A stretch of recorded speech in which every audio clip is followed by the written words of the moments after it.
everyone. A few technical difficulties as I predicted, but happy to finally be here and welcome to you all. Again, apologies for technical difficulties, and I'm glad some of you have found us again. I'm here with Lori Olson White, and as you notice, we're not Barbara Kin. Barbara's having a happy family event today. I thought I'd include that it was happy. So she left me in charge, and we see what's happened to that, hey? We're having a crazy startup today, Kyla. You bet. She makes it look so easy, right? I know, exactly. Oh, and Barbara's here to check up on us. Actually, she's responding to all my hectic text messages saying, like, look, I can't do this. Oh, we were having a few Android versus Apple issues, me being the Android person. But here we are. Welcome. So happy to have Lori Olson White with me today and everyone else joining us. So, excuse me, I'm going to cough now. What we wanted to talk about a bit today on this Projectkin Live was, first of all, to let you know what's coming up on Kathy's Corner, which is scheduled for Thursday, October 23rd. And Barbara's got to go already, so I think she's now that. So I guess that means we could talk about Barbara in the chat too, people. We're on our own. We're on our own, yeah. Lori and I are in charge now, so if we disappear, it's something I did. We'll put it that way. But this week on Coming Up with Projectkin on Kathy's Corner on Thursday, at this point, we're going to talk about metadata with a special guest. I decided I know a bit about metadata, but I'm not an expert, so I've invited Maureen Taylor, the photo detective, to talk to us all about metadata, which is, for those of you who don't know, is all the details that can be attached to photos. We can do it manually with scans, or if you've ever looked at all the stuff that your camera or your phone attaches to your photos, that in fact is metadata. It's been around forever, and I'm not even going to try and say when it started. I'll let Maureen talk about that. But if you follow Maureen on Substack, Maureen had a disaster of a pipe bursting in her house. So I have offered her the possibility to reschedule for a different time. So we'll keep you posted on Projectkin events if we look to a different topic for Thursday. But so far, that's the plan. I'm quite looking forward to talking with Maureen. I've long followed Maureen and all of her information. Hi, Jim Bowers. Welcome. And so that's tentatively, we're hoping to talk about metadata with Maureen Taylor on Thursday, October 23rd. Go to the event page on Projectkin. I'm sure when Barbara posts this, she'll post links to register for that session.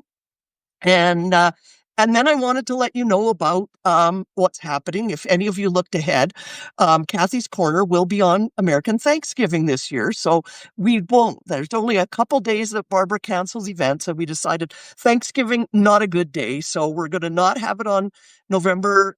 One in November at all. And December's happens to fall on Christmas Day. So for those who celebrate, we thought, well, that's probably not a good day either. So we have decided to combine the two of them because it's such a busy time of year. And so Kathy's Corner will be on December 4th. And what we're going to talk about there, and I'm inviting you now to send me a note that you would like to join us and tell your story. I want to talk about postcards and the stories that they tell. And I'm sure everyone's come across them in postcards. I saw a post the other day that said that someone was in one of other groups I belong to said, I have a postcard with a picture on it. Is that like a real picture? And so I chimed in and said, absolutely, because photos were often turned into postcards. And that may be the only photo you have of that will be that postcard. So don't throw it away thinking it's just a postcard. So that's what we're going to talk about. I have one, in fact, that's my grandfather when he joined the British Navy prior to World War I. And it's a postcard. So we'll talk about that. And Lori, have you got a postcards in your collection? I've got a couple that are from very extended family. I don't know that I've got any from my, like my direct line families, but I've come across a ton of them, of course. And like you said, they look like they're postcards, and the first time you see them, you're like, is this a fake? Is this my family, or is it just somebody else? And that's where that verification of pictures comes from, right? Where you have other pictures and you can say, this is this one. I think the one that I do have, oddly enough, is a picture of a coffin at a cemetery covered with flowers. And it's like the brother of my great-great-grandfather, I guess it would be. And apparently I don't know a lot about how you can talk about that, but, apparently it was a picture that they sent out to family that didn't make it to the funeral, which Mhm. seems like a really odd custom. But I think it's about the same time that they were taking pictures of dead kids, right? Remember they Yes. did that? So I think that Yes. was that Victorian time when that was just kinda how they But memorialized how it. would you how you included people who may not have been able to make it to the service? Right, yeah, yeah. So, I think that's probably the one that comes right to mind when we was talking about, postcards, is that one of the I mean, mountains of flowers on this Yeah. card. Yeah. And that sounds like a reasonable thing that people may have done was to send out a note, much like what we would send out now, an in memoriam or an obituary or something to everyone who didn't, and Yep. maybe even as the for people who came, the thank you for attending. And Mhm. I know in the collection of different collections of families collections, I've seen lots of photos of coffins and Yeah, like grave sites with of the coffin being yeah. lowered and all sorts of things. So it was a very common custom, Yeah, I think. and when you think about it, pretty practical considering the transportation challenges that people had, and how else are you gonna get to you're not getting the local paper, they would have the obituary, and, there weren't telephones at some point, uh, so what a great way to let relatives know, right? Exactly. And for anyone who's just joined and you're wondering, where is Barbara? Um, Barbara left me up to my own devices today. Barbara is celebrating a happy family event this weekend. And so Lori generously offered to assist me in hanging out with you on Project Kin Live. So we've talked a bit about what's coming up with Kathy's Corner. And in December, we're going to talk about postcards. And I welcome anyone who has postcard with a great story or even one that you're puzzled about to send me a note. Message me through Kathy Stone on Substack. Send me a message and say, hey, I'd like to participate on December 4th because it's going to be, I'm not going to give a lecture, and you're all heaving a sigh of relief, not going to give a big lecture on postcards and their history. I'll give you a little background, but I talked about them in another Kathy's Corner before. But more, we want to look at what are some of the cool stories that we find in postcards. I know Barbara's already mentioned that she's got a story to tell us. I'm reaching forward. Sorry for the extreme close up. Barbara sent me a couple postcards that I think her daughter found them in there's one of a house. Yeah. And it's a postcard. And then another one of this woman standing by a house. I think it's the same house. And her daughter found these in and where we sadly find many photos and things in a thrift store, but they are from a small town in Alberta. And I guess she knew about Barbara and me telling Barbara my connection to small town Alberta, where my grandparents immigrated to. And so she said, gave them to Barbara, and Barbara sent them to me. And one of our very longtime listeners, Linda Tether, had looked up a bunch of because she lives in Calgary, where I live in Alberta. She's looked up a bunch of information on where this town was, which appears to no longer even be a town. So I'm hoping, fingers are crossed, depends on weather now, that maybe Linda and I can take a field trip out there and try and find this town and see if we can find anything out about these total strangers that are on this postcard. So, Yeah. so that's hopefully we'll get that done. But And, going into the thrift shops in the places where your relatives and your ancestors lived is a hoot, because you just never Mhm. know what you're gonna come across, and, I've done it before where I've had a list of the names that I know, but then kind of the extra names that I know are in the community that were part of that friends and family network of my ancestors, and I've actually found a couple of them where it's like, "Oh, this must be," it's an old picture or it's a postcard, maybe from a trip or, something else that connects you to it. I've also found I think I found 2 or 3 on eBay too, Mhm. that I just have an alert on for family names. That's a really good idea, Lori, to put an alert on eBay for looking for your family names to find things because you don't know where they might have ended up.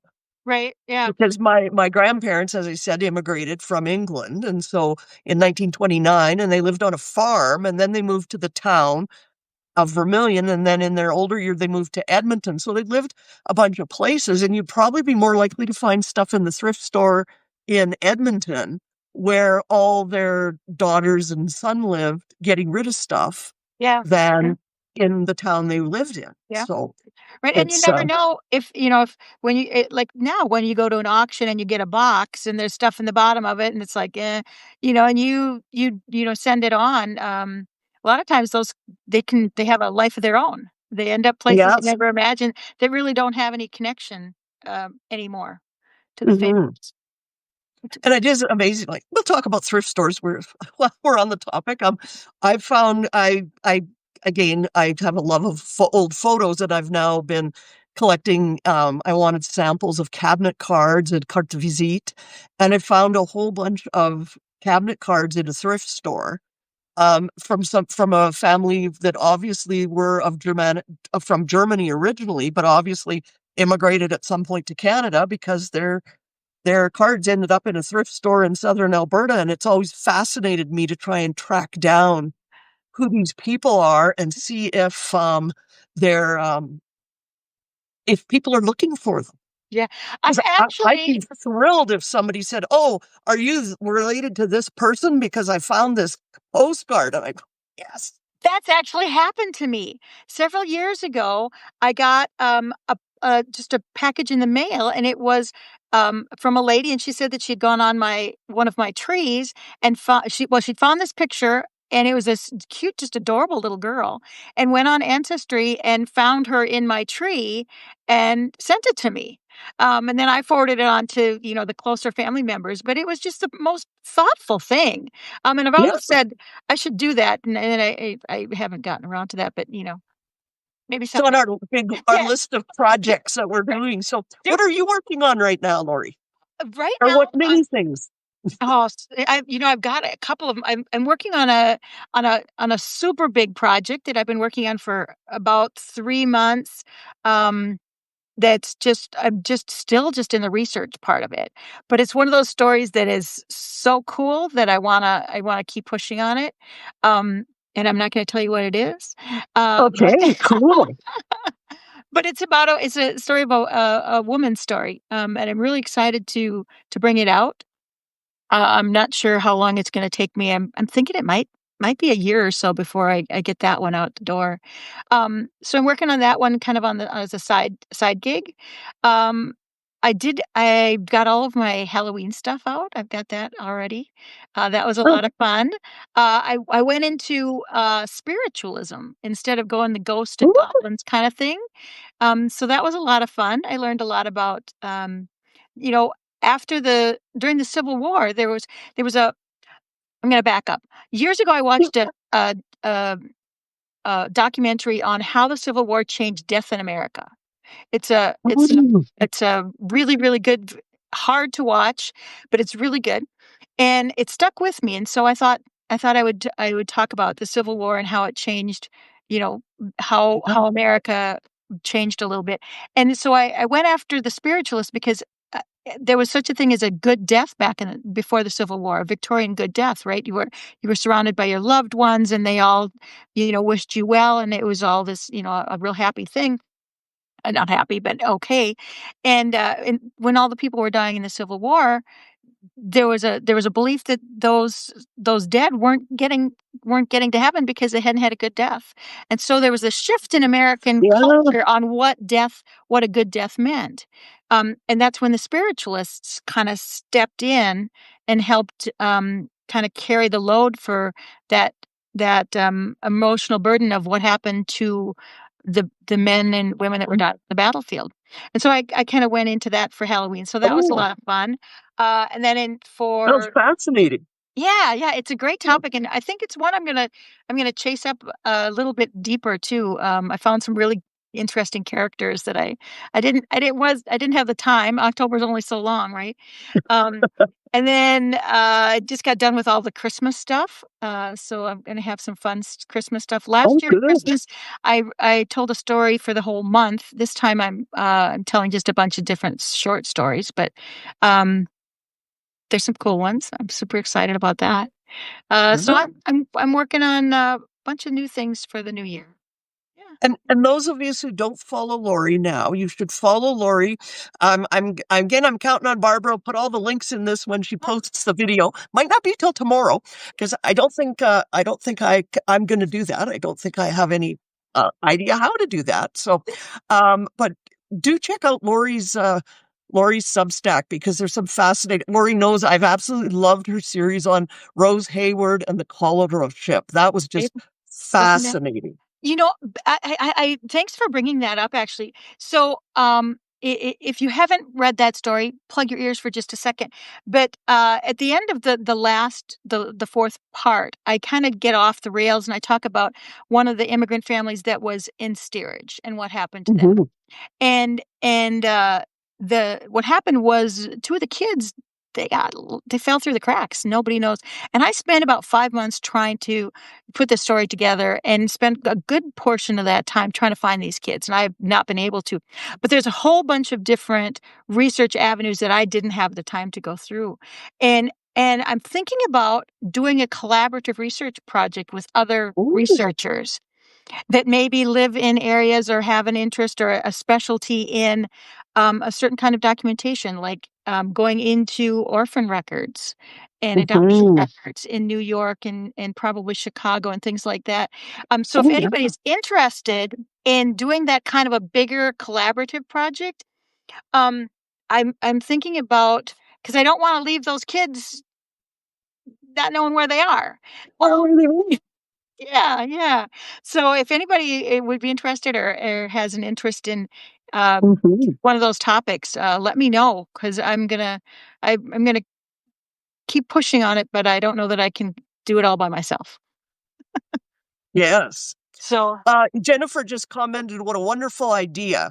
And Diane Burley had mentioned that that series was fantastic. So, and indeed it was. So check that one out. Barbara's going to post the links. I'll give you a little preview. Don't want to steal any thunder, but I'm going to be a guest on Speaker's Corner with Jennifer Jones in November. So I've got to work on a story for that. So I'm working on that. And I was mentioning to Lori yesterday, I was working on one of these lingering projects that you look at every time. We call them big scary boxes. And this was a trip we took in 1929 to England. And I was younger then. I was 9 years old. So you can figure out how old I am now.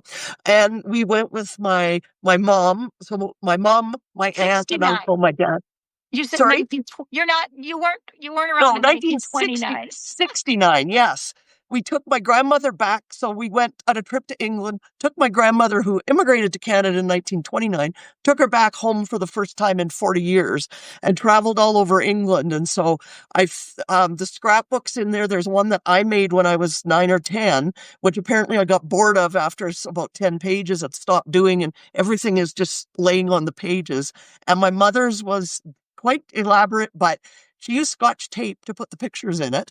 Cringe. And white glue later when I guess she realized the Scotch tape didn't hold. So I'm trying to piece together all these things that are in this box, and there's a big pile of memorabilia and trying to figure out what I can put together to capture that trip. But I'm lucky my aunt that went with us. She's a very good source because she always organized her photos and labeled them. So most of her stuff is labeled, and she wrote a diary of her trip. So this is priceless. So that's kind of what I'm working on. And great. And again, I guess we're at 11:30 already. Thank you so much for joining us. Thank you, Lori, for helping me out. My apologies at the beginning for the technical difficulties. And but we made it. Kathy's Corner will happen on Thursday. Keep an eye on the Projectkin page to see what the topic is. I'm hoping Maureen's able to join us, but if not, we'll pivot to something else and we'll get Maureen to come back when she's got a little bit less going on in her life than she does right now. And so have a great Sunday, everyone. I don't know if it's Monday somewhere. Monday, if it's already Monday somewhere. It looks very nice where Lori is outside there, and nice Sunday. So enjoy your Sunday, and we'll hopefully see you on Thursday at Kathy's Corner. And thanks for joining us today. Yeah, have a good day. Thank you. Thanks, Kathy. Bye-bye. Bye-bye.